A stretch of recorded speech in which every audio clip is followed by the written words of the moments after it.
اور قرض تھوڑا ہو یا بہت اس کی دستاویز کے لکھنے لکھانے میں سستی نہ کرنا. یہ بات اللہ کے نزدیک نہایت قرین انصاف ہے، اور شہادت کے لیے بھی یہ بہت درست طریقہ ہے.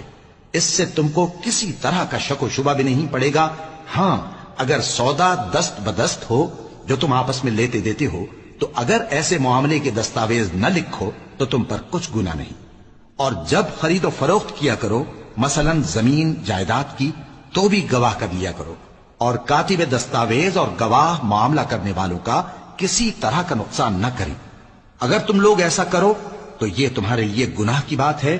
اور اللہ سے ڈرو اور دیکھو کہ وہ تم کو کیسی مفید باتیں سکھاتا ہے، اور اللہ ہر چیز سے واقف ہے. اور اگر تم سفر پر ہو اور دستاویز لکھنے والا نہ مل سکے تو کوئی چیز رہن با قبضہ رکھ کر قرض لے لو. اور اگر تم میں سے کوئی دوسرے کو امین سمجھے، یعنی رہن کے بغیر قرض